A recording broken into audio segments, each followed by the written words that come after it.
So, thank you for joining us today. This is Interviewing 101, and I'm Mary Gratton with Finger Lakes Community College. And Todd Sloan, our director, will be joining us throughout this presentation too. So, what we will be doing today, you'll need to, what you need to do before you do an interview, what to expect, how to present yourself, and how to handle some of those difficult questions that come up during your interview time. And we'll follow up with the thank you letter, but also some other do's and don'ts that sometimes we don't think about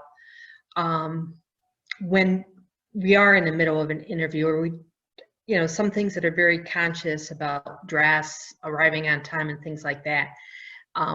We'll discuss those too. All right.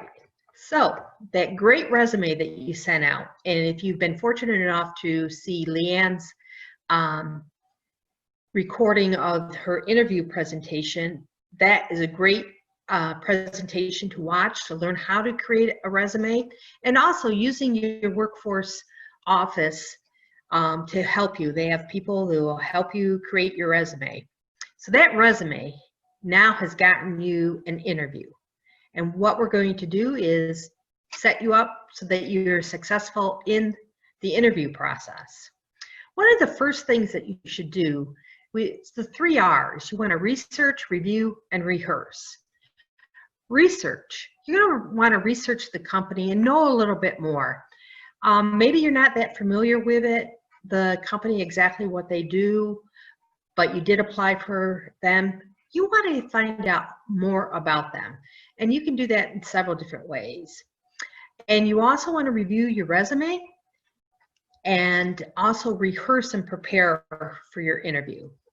So some of the things that you do for researching: the web, social media, great resources for you to find out more about the company. You might also want to think about people that you know who work there that you could have a conversation with about the organization, the company, the environment, what they do. Friends and family. Ask questions about the interview when they call you and ask you to come in for an interview. That's an opportunity for you to ask some questions up front on the interview. Review your resume and your master resume. Again, if you had gone through the resume, Leanne talks about creating a master resume, because each time you send out a resume, it really should be customized to the job that you're applying to. Review the ad that you applied to. Review your resume you sent in, and then review your master resume. And when you review your master resume, you want to kind of think about some of the things that you may not have included in the resume that you sent in, and kind of think about those high points. Of course, the next part is rehearsing and relaxing. You want to prepare for the questions you'll be asked, writing out what you will say, and participating in some mock interviews if you can. If you have a friend that works there, or a good friend that'll just help you out with the mock interviews, that'll be great. Also, the type of interviews. You might start out with just a phone interview. You might end up going in and having a panel group interview. You might be doing an interview that is Zoom or WebEx video conferencing type of interview. Again, when you called back in to come in for an interview or to have that interview, you want to ask what to expect in the interview. Will it be with a group of people?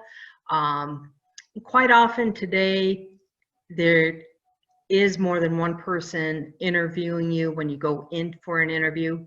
Or your first one might be just a telephone interview where they do some pre-screening, and then the second round will be live and in person. And of course, with what we're going through right now, the opportunity for a Zoom, WebEx video conferencing is probably very strong too. It just really kind of depends on the organization. So As you get ready to go into the interview, one of the first questions that quite often is asked, it's some form of tell me about yourself. And quite often that's kind of difficult because you walk in the door and you're thinking, oh boy, I'm excited about this. You introduce yourself and the person comes back to you, well, it's nice to meet you. Why don't you tell me a little bit about yourself? And you really probably have the mindset that you're more interested in finding out about the job and how you fit into the job, not talking about yourself. But it's a great way for the employer to break the ice a little bit. And it's also a great way for you to sell yourself when you create this. And when we talk about creating, I'm talking about it's your chance to create a 45 to 60 second commercial about yourself. It's a great tool to use when you first meet potential contacts. It's a good way to get used to talking about yourself in your network setting. Like maybe if you go to a job fair and you're walking around talking to different employers, you want to get used to talking about yourself. And you want to kind of summarize your skills and experience. Afterwards, someone should you know you well or want to know more about you. These are all components of what you want to tell in this 45 to 60 second commercial. You want to answer some of the most common questions first, asked in an interview, informal version, a qualification summary. You should be flexible to fit every situation. Try doing it on the fly. And never use a cookie cutter approach when you do this. And you want to think about it. Some people have called it the 30-second elevator speech or such. We have put, what you do is create one and practice it. Kind of memorize the important part of it so that it can be easily recalled.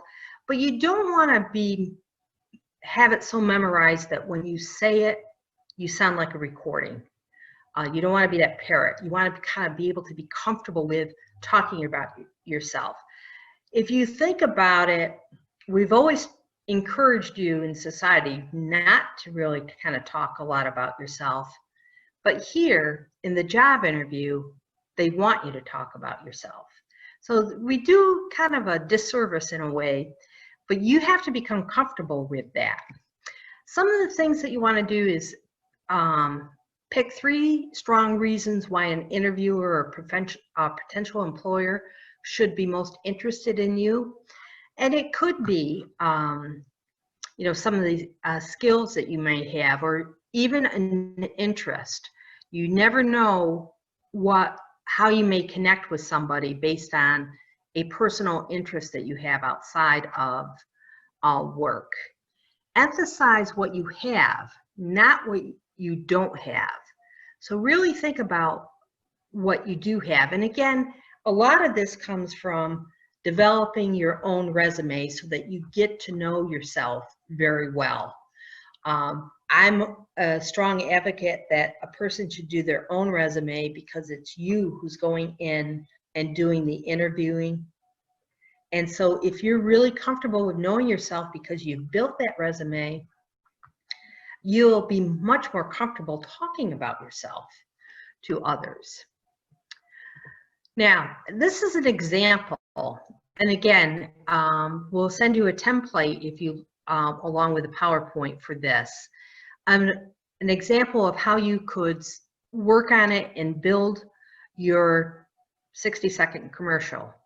You want to say your name with extensive experience. And for me, I would say extensive experience in education and job training. My background includes, and I would add there places that I've worked. My unique qualities include, and I think my director here would probably say, because he said it to me just a couple weeks ago, I'm good at case managing students and encouraging them to kind of move on and do their best. I'm interested in learning more about how my background can be an asset to your company. So this template is a good starting point for you. And of course, you want to make it yours, for you as an individual. Now, a lot of times, an employer during an interview is going to be asking you what they call scare stories. The interviews are more based on behavior, what you have done. They've seen you on paper or through the computer screen and what you look like, and they know your qualifications, what you've put down on your resume. Here in an interview, they want to hear about what you can do and what you have done. Especially, I mean, a lot of people can talk a good talk and talk about the future, but they want to know, what have you accomplished? What have you really done? And some of the things that make you who you are as an employee. So this is the type of questions they're having, a more behavioral-based type of questions. They'll give you a situation, something that may be a challenge, something that may show how you took action and did something, and your results. People want to see results. We are kind of a result-oriented community, whether it's employment or just out in the, we want to see results. We want to see how you contribute to something to have positive results. And so situationally, you want to be brief, give an overview of what you were being asked to do, the challenge, what was the issue that made it a challenge, action, briefly describe the steps you took to complete the assignment and the results. What happened because of what you did? Can you quantify that results? That is so important to know how you've been, whether it's increased sales, you tripled or doubled the sales of a position you had, or you helped streamline the activities that you were doing to make it easier for others. If you were able to train other people, things like that, that can be, you can put some numbers behind, or you can show how it really improved things. Now, before we get going on the sample questions, I also want to bring up, I didn't put it in the PowerPoint, but when you start looking for a job, some of the best personal advice I can give you is that you either keep a journal or maybe a notebook or something that you keep track of where you've sent out your resume to who, what resume you sent them. And again, it goes back to, you're going to customize your resume for every single employer that you submit to, or you should. It is a good habit to do. And your cover letter. And keep a journal. And I always recommend people too that when I was looking for a job, I really kind of take looking for a job as being the job itself, for that time being that I am seeking employment. I kept a journal, and I even took it with me on the interviews, but I would leave it in the car. And when I got done with my interviews, I sat in the car for a few minutes and kind of wrote down some of my thoughts and feelings about how I felt the interview went.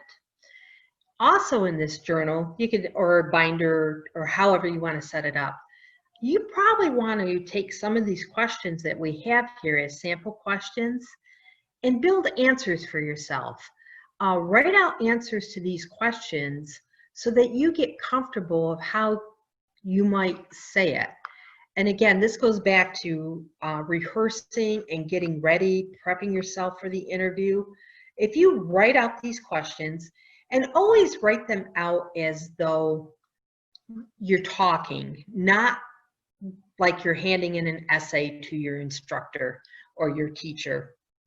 You want to be authentic and genuine with what you're saying, and you want to be comfortable with your words that you use. And to show yourself, because people can tell when you're not really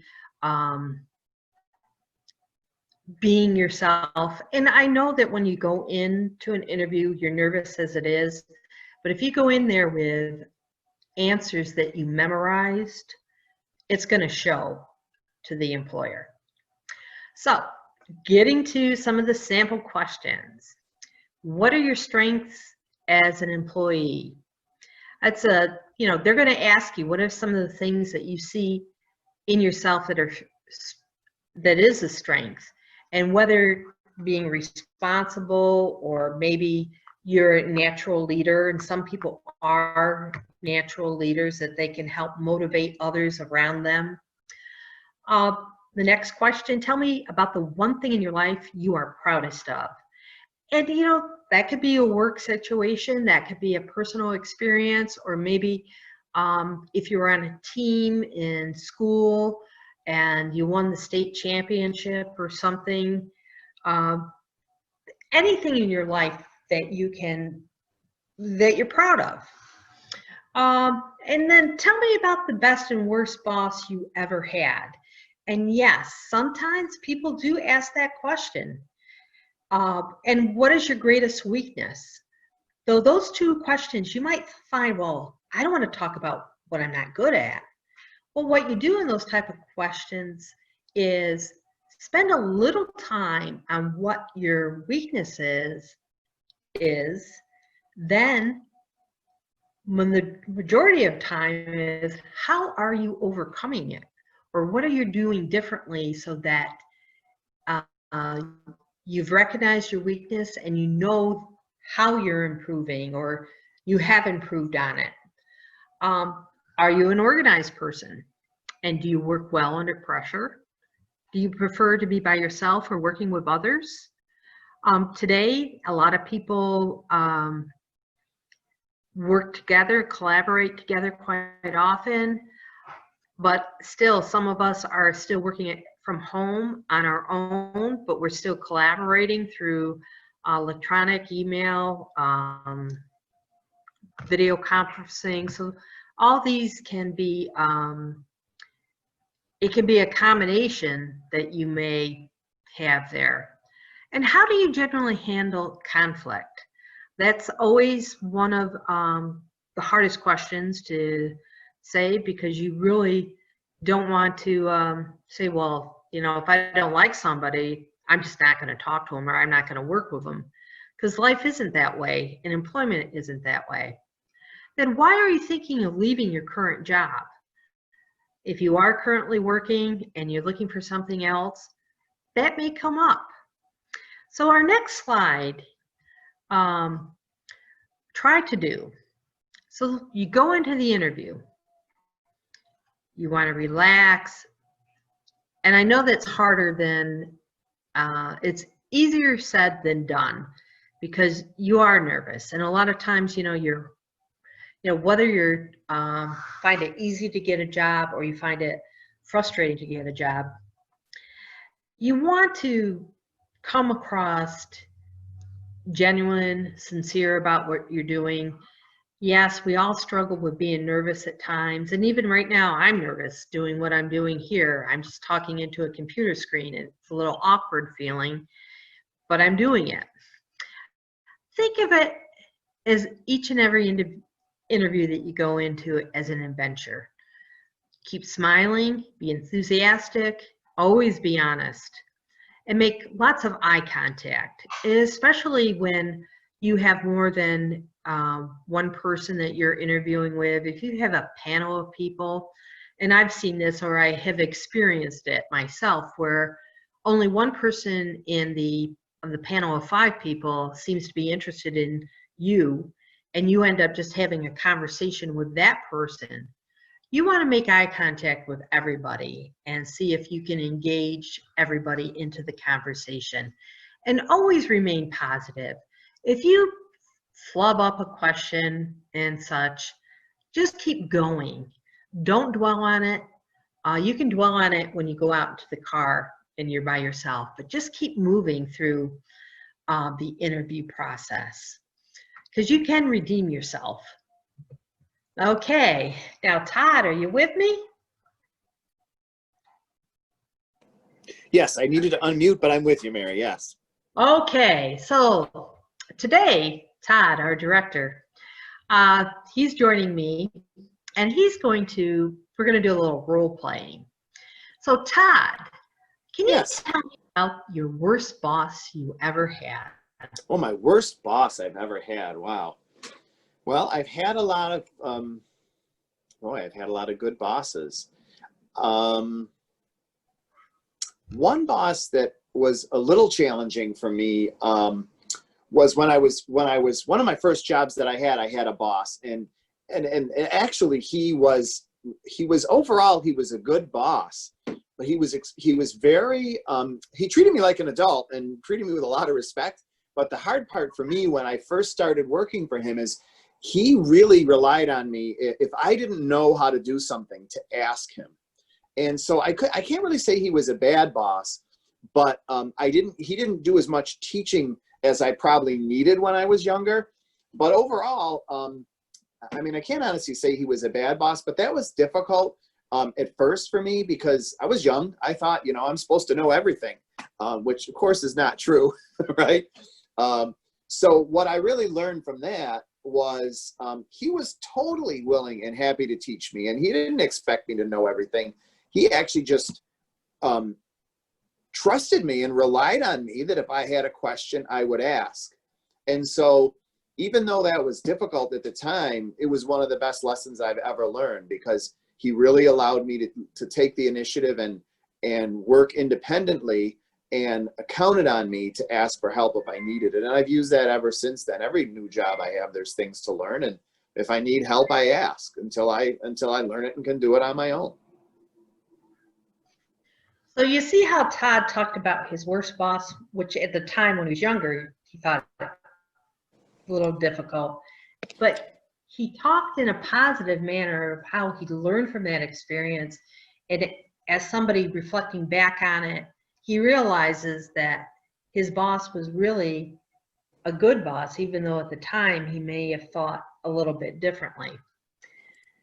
So Todd, Mr. Sloan, what are your Yes. strengths as an employee? My strengths. It's kind of interesting because I think it kind of relates to the last question. I think one of my strengths is that I work independently really well. I am, if I'm asked to do something, I will figure out and find a way to do it. But again, at the same time, if I'm not sure, what the goal is or how to do something, I will ask for help. It might be my boss, but now it might be a coworker or someone who's more knowledgeable. So I think most of my supervisors now know that if they ask me to do something, it's going to get done. And if there's questions or concerns about it, I'm going to come back to them and they're going to know, there's going to know if they're going to know if there's a question or concern. Okay, thank you. Sure. And you notice it wasn't something specific. Well, it was something specific, but Todd talked about what he's learned and how he works. His willingness to answer or ask questions and take feedback from people. And that's what you get from that answer that he has. Now, Todd, what is your greatest weakness? My greatest weakness, well, I would say probably my greatest weakness is remembering like a lot of different projects and tasks that need to be done. Like it's easy for me to, for things to slip through the cracks and that kind of thing. So I don't know if it's my memory or what exactly it is, but I would say I think that's a challenge, is keeping track of a lot of different tasks and to-do lists. So, I basically what I do is I write it down and keep track of it that way. Okay. Now, thinking about that answer, has Todd really he's acknowledged what his weakness is, and he has suggested that, well, he has stated that he writes things down now. But perhaps he might want to say that, he keeps a calendar or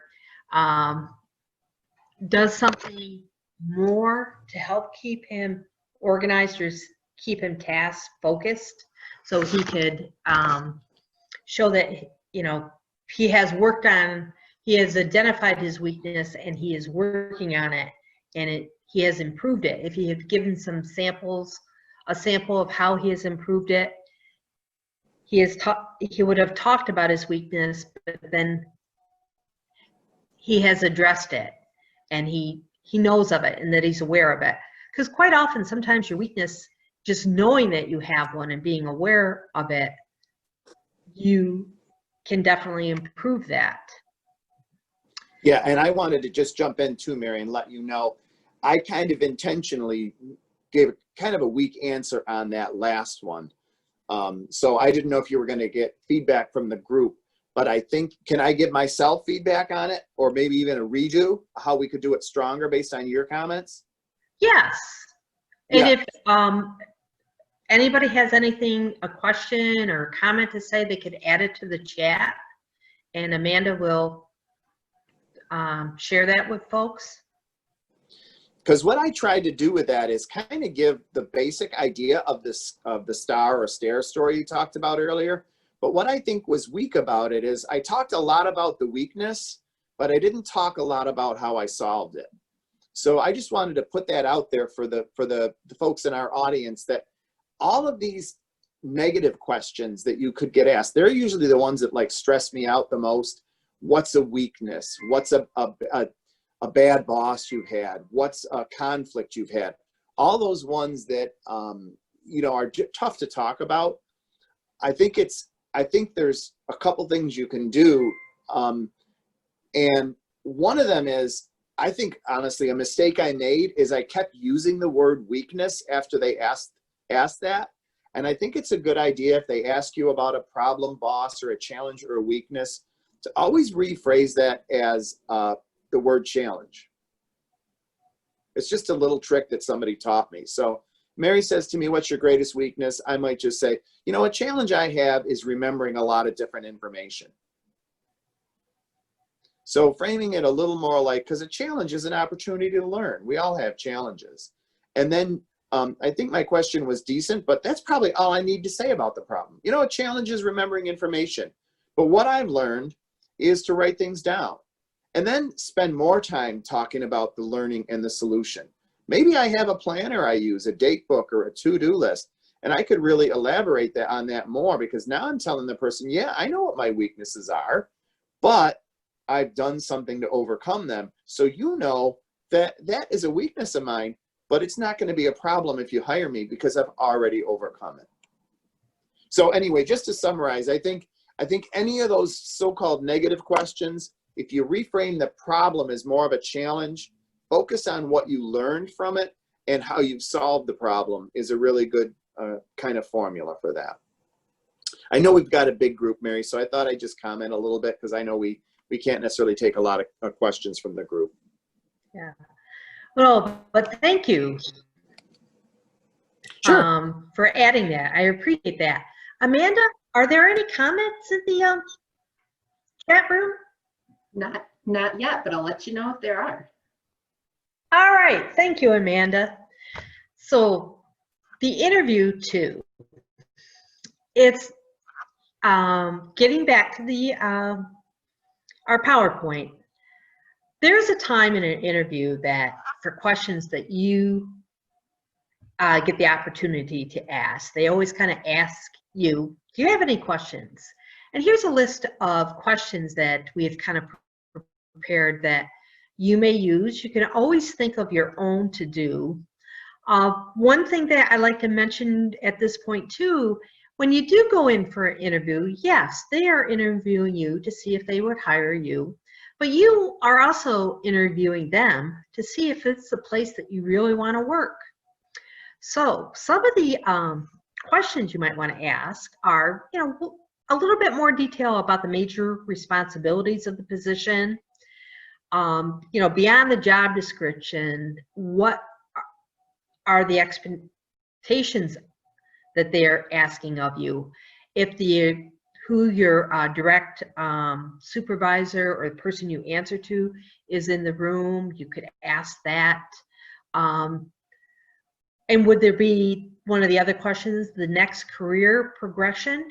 You know, if you did take on a job, does it have the opportunity for advancement, or do they have an opportunity for you to grow as an employee? So these are all great questions. If you look over on the other side, resources for the job, can I meet the people that you work in the department? What experience, training, tenure do the employees in the department have? Does the company provide training programs? You know, you want to think about this. Again, you're also interviewing them. Is there an opportunity for you to grow as it?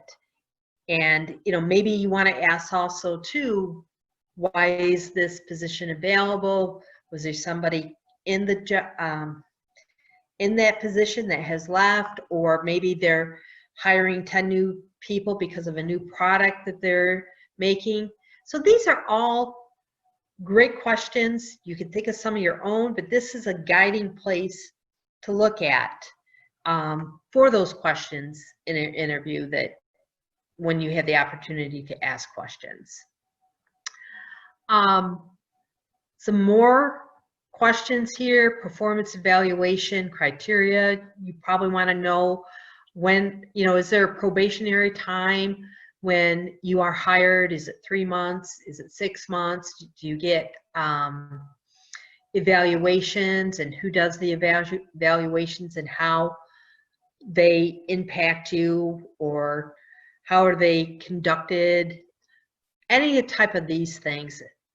And also the corporate culture, depending on the job that you're going for, the environment. Is it a really relaxed environment, or do they have strict protocol in the company and such?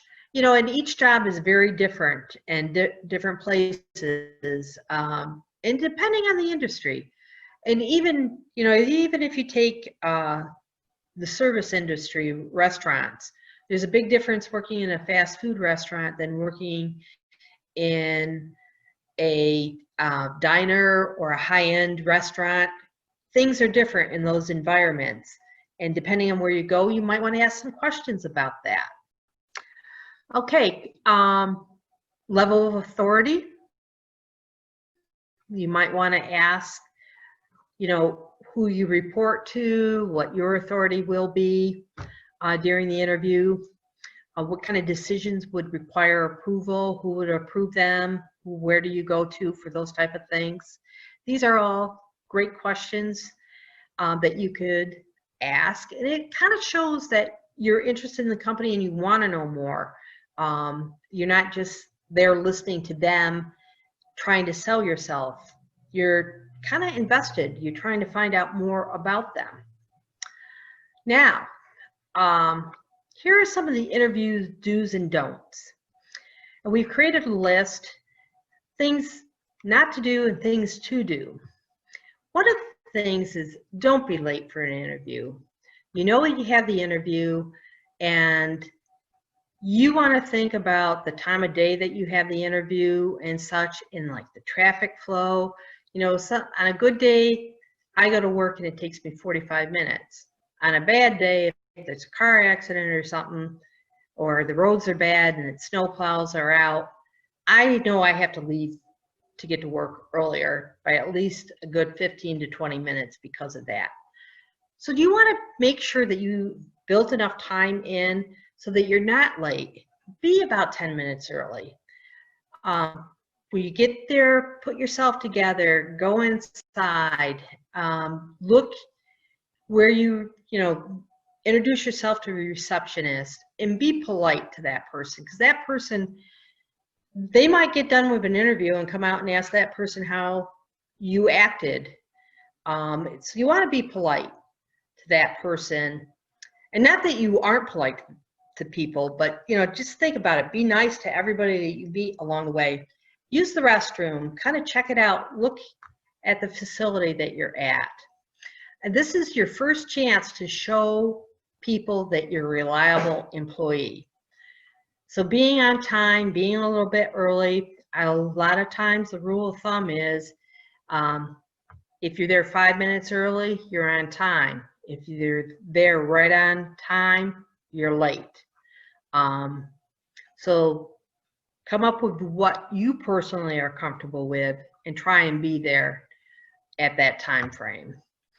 And don't be inappropriately dressed. Be well groomed. And I say that because I know that in my lifetime, I've interviewed quite a few different people for positions. And I also did a research project when I was working on my master's. And that's one of my research project dealt with employers and what they were finding about employees. And one of the things was the inappropriate dress. If you're going to be working in a factory, don't come to the interview with flip-flops on. You want to dress appropriately for the job. And in an interview, you're never really overdressed. If you come in with a suit and tie and the people interviewing you all have polos on, that's okay. You look like you want the job. Always dress to where you want to be, not where you are. So think about the dress code of the company that you're going to. And don't show a lack of focus. Make the eye contact. I mentioned it earlier. Always make the eye contact. And I know in the time of COVID, we aren't shaking hands and such, and whether or not we'll ever go back to it. But you do, when you get introduced to the people that are in the interview, make sure you make the eye contact with each and every one of the individuals. I've always had the practice of making sure that when I'm introduced to somebody, that I repeat their name. Like if I was introduced to Todd, I would say, "Nice to meet you, Todd." That way, it helps you remember people's names, and it also you're engaging in them in the interview. Hey, Mary, can I add something real quick? Oh, yes. Sorry to jump in. I just wanted to add too, keep in mind for our audience to keep in mind too, that these also apply to if you were going to do like a virtual interview. So keep that in mind, just because, we got the uptick in cases and stuff going on right now. So we may go to more virtual things, but you should show up to a virtual interview the same way you would show up to an in-person interview. Okay, thank you. Okay, next on our list is don't answer the wrong question. Do answer the question honestly. Sometimes if somebody asks a question and you're not sure what they ask them to repeat it or to rephrase it. Take that moment to do that. Sometimes people will try answering a question and they just end up going in a circle and they really haven't said an answer to it. And if you get sidetracked when you're talking, try to bring the question back into what you're saying, and that may help you get more focused or put you back on track. But it's, it can be difficult, which makes it really important that maybe you should try to write down some of those answers to those questions that we put up on the screen earlier. Take the time to write out some answers to those. Don't be defensive. Take responsibility for your failures. If you're asked about weakness, be honest. Everybody has them. Emphasize your ability to learn from your mistakes. And as Todd said, spend a little time on it. And is the point he made about taking a weakness and saying that it was a challenge. And then, spend about 10 seconds on what the challenge is. And then the next minute and a half about how you've overcome it or how you're dealing with that. And don't be negative about your last job. Be enthusiastic and interested. Oops, I kind of went ahead there. Emphasize the positives about your past job experience and how you will be successful in the job that you're applying for. We all probably can attest to having bad experiences at work at some point in our lifetime. I'm to the point where I've been in the, maybe I'm a little bit wrong here. No, probably I've been working for a good 40 years, maybe more. And yeah, there are some jobs that, when I go back to being a teenager and thinking about delivering papers and getting up early in the morning, it wasn't a bad job. I enjoyed it back then. Would I do it now? Maybe, maybe not.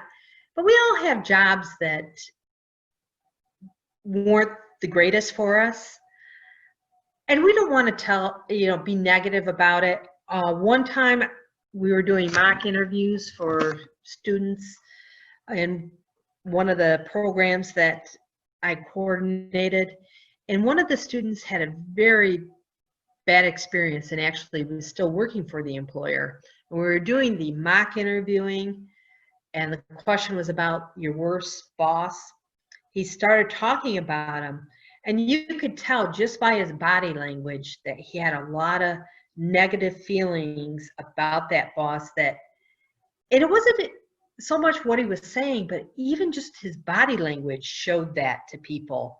And some of the students that were in the back of the classroom could notice it even from the backside of him, how he felt about that employer.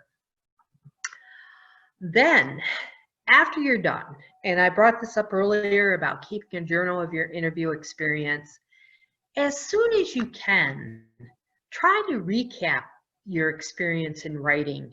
Writing, and I know a lot of people don't like to write, but it is very good opportunity and a very good way to learn from your experience is to write it down, how you felt. Or if you can't, don't keep a journal, text yourself a message or text yourself email yourself your feelings at that point in time. If you don't have paper and pen in front of you, you could do it through a text message. Just exactly how you feel, because sometimes when you walk away from something, 3 hours later, you're not going to remember exactly how you felt that moment. But the recapping it and writing down your experience is something you can go back to, and you can say, okay, that one question I didn't really give a very good answer to. So maybe you want to sit down and take that question and answer it again for yourself so that the next time you get asked that question, you're better with your response. Also, send a thank you letter within 24 hours if you can. I know that I personally had the practice of doing it as soon as I got home. And I would individualize it for everybody that interviewed me if I had gotten their business card or gotten their information, contact information. Maybe there was a question that somebody asked you that kind of stuck with you. You might want to refer back to that. Another thing is, don't make assumptions about anything. If you walk away thinking that you totally blown the interview, don't make that assumptions. You can follow up with a phone call to check in on the status of the job, what they're doing. And also, sometimes, let's say you did feel as though you didn't do very well. A lot of people are very nice enough to want to share with you that what maybe you could have done to improve your interview. Maybe, right now they weren't looking for somebody that was strong in a certain area, but, something that you can improve on. I've always found that I was able to do that, is to give that call and get feedback from the people that interviewed me, whether it was negative or maybe I want to say just kind of, I remember when I was looking for a teaching positions, principals would always give me advice on the next that I was able to take back and prepare for the next interview. All right, and so this thank you note should be easy to read, customize it, answer Why do you want to work for that company in that position? So you might want to, say something, why they should hire you, just something nice to them, and send it out within 24 hours. Okay, and then just kind of quickly recapping some of the things that you should do for an interview, a little checklist. Obtain the name and title of the interview person. Ask if there's more people, if it's going to be one or more people interviewing you. Know the position you're interviewing. Obtain a position in the job description. If it wasn't printed in, put into the posting, maybe you might want to get a full job description. Ask many questions as possible before the interview to learn as much as you can about the process. Research the organization. Know what you have to offer the employer and what you want. Prepare answers to common questions and practices. This is like your assignment list to do. Compile questions you need to ask. Pack a briefcase or neat folder. And that's something you might want to do, is bring extra resumes with you. And I was always told not to staple them. If you have 2 pages, use paper clips so that if it was necessary, you didn't have enough, or if they were sharing, one person could look at one page, another person look at another page. And any additional items that you may have been asked to bring to the interview. Make sure sometimes you might want to have your driver's license with you and also your social security card, because you never know. They may right there on the spot say that, all right, we're going to hire you. If you don't mind, we'd like to start the HR process. So have those things with you so that you are prepared. Always use black and blue pen too when you're bringing a pen or a pencil, writing utensil. Bring black and blue pen with you. Greet your staff you encounter with respect. You never know how important that person in the front office might be. Avoid discussing specifics about salary too early in the process. That's not the first thing you want to ask somebody. You want to kind of make sure that they know you and that you're comfortable with it. Don't let a poor interview ruin the interview. Be proactive. Give specific examples.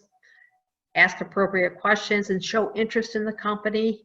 Don't elaborate on negative or point out weaknesses that would disqualify you from the job. And then the number 8, ask when they're going to make a decision. And there's nothing wrong with that, is asking what the process is. Even if, you go in, you have your first interview, they may say, all right, we're going to call you at the end of the week. You might want to ask, well, what does that mean? Will there be a second round of interviews? What is their process? When is their timeline to have somebody on board? So these are things that you want to kind of have alongside you as a checklist to go through as you go through the interviewing process. So that leads us to questions.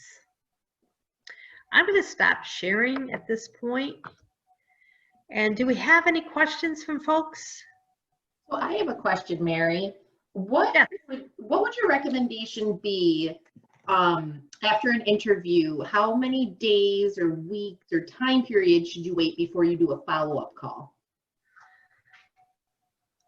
Well, it would be based on what they have informed me of. And of course, I would ask during the interview, towards the end of the interview, what their next step was. And let's say I had an interview on Monday and they said, well, you'll hear from us by Thursday. Well, I think it's safe to say that go ahead and give them a call, even Wednesday afternoon or Thursday morning. Definitely by Friday if you haven't heard back from them. But it shows people that you're interested if you call maybe the day before they've given you a deadline. Because to me, it does show that you are interested in that position. They're interested in, that you're interested in, eager to be part of their team. Was that a good answer? Because I feel like I did that little circle thing. No, yeah, yeah. It really depends, right? That's really what I was getting. It really depends. Yeah, it would. It would depend on, if they said they had, during the conversation, well, we have a need and we need to hire within 48 hours, I'd call the next day. It depends on how the conversation goes and where they're going with it and what they're thinking. Mm-hmm. All right, let's open it up to the audience here. So you can unmute yourself if you have a question, or you can type it in the chat box. Anastasia, do you have a question? I do. Hi. Thank you guys so much for doing this. It's very helpful. I did want to ask a question in regards to when they talk about pay, and I apologize if I missed it. My connection's been kind of spotty. And Mary said, try not to ask about pay too early. It's always one of those awkward questions and things to bring up. So what would be a good response if the employer asks what your expectation for pay is? Ooh, that's such a hard question to answer. I was going to ask you, do you want me to field that one as our token role player? Yes. Yeah, Mary's absolutely right, as you are. You never want to bring up pay before they do. And if they ask you, really, your goal is to avoid giving a super direct answer. And the reason is really simple. Your goal in the interview is to want them to hire you. Then you talk about pay later, right? So you really want to focus on your strengths and why you're a good fit. But if you're asked about pay, usually what I'll do is I will talk about some of the strengths of the company and why, again, you think you'd be a good fit. And that based on their reputation, you are very confident they would pay fair and competitively. So, thank you so much for asking. Based on all the research that I've done, your organization is great to work for. You treat your employees really well. So, what I'd be looking for is any fair compensation that's reasonable for the position, and I'm sure you pay that. Oh, that's a great response. Okay, that's really good. Okay. That was a great response, Todd. Good job. I know. Thanks. It is. Yeah. I wish I could just record that so I could replay that when I need to, but no. Well, this webinar is being recorded and will be posted on our YouTube page, so you can check it out later. Okay, awesome. Okay, great. Thank you guys. You got it. You got it. Once in a while, too, I will follow up, because once in a while, if you're talking in a phone interview with a recruiter, sometimes those recruiters, they almost like they're given these commands like, you have to get a salary range from the person before we meet face to face. And like, if you really get pressed, you don't want to be rude and just refuse to give them a number. So it's really a good idea to find out what that type of position pays as a range, and then give them a range, and always give them a range that's fair but high.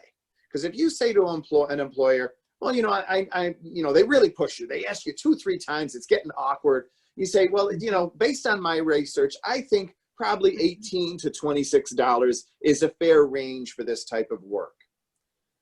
You want to make sure to give them a range because they've got something in mind. And remember, when you say $18 to $24, they hear $18. That's why your range always wants to be fair, but at the high end. And really, all you're trying to do with that, if you really get forced to give an answer, you want the range they have in mind to overlap with the range you have in mind. Yeah. And my dream is, in a perfect world, my range overlaps with theirs and it overlaps with the high end of theirs. Okay. But so it does help to do some research just in case you really get pushed on it. But you generally want to avoid the question, hey, you're an excellent organization. I know you have a great reputation for treating your people well. I'm sure you pay something that's fair for this type of position. I like that. And also, Anastasia, and just so everyone knows that after the webinar, I'll send some follow-up resources to everybody, and it'll have some links, and on there it has a link to New York State Department of Labor. It has a website called My Next Move that you can look up what those ranges are based on national averages, state averages, and you can even narrow it down to like our specific region. Okay, so yeah, so if you're going into an interview, those are good resources that you can look that information up ahead of time. Perfect. You just answered that. Was going to be my second question. Was Yeah. what's the Exactly. experience with that? With like Googling our region, I never really knew if that was accurate or not, and so it's kind of a scary thing to go on because you do know that if you go too high, you won't even be considered. So it's just one of those. Okay. Yeah, Well, so thank you. You're welcome. Keep your eye out for that email tomorrow. I'll get all the follow-up sent out. Awesome. Okay. And this webinar should be posted on our YouTube channel by tomorrow, and that link is also on our resource page that I'll share. All right. Any other questions?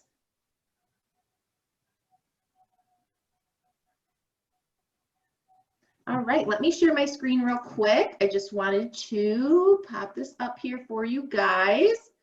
Thank you to Mary and Todd from FLCC for providing this workforce webcast, a part of our webinar series. If you want to find out more information about your local career center, because there are career centers located in the Finger Lakes region, in Wayne, Ontario, Seneca, and Yates counties, you can go on our website, fingerlakesworks.com/centers, to find out contact information for your local career center. And if you happen to think of any other questions that you would like answered after this webinar, please go ahead and email me at alesterhouse@fingerlakesworks.com. So if there are no other questions, we're going to go ahead and end the meeting, and happy job seeking to everyone. Okay, and I want to thank everybody for attending too. It was a pleasure. Oh, and Mrs. Meringue shared, don't forget to talk to your work-based learning coordinators for the students that are on the call. Awesome. Thank you all. Awesome. Thank you, everyone.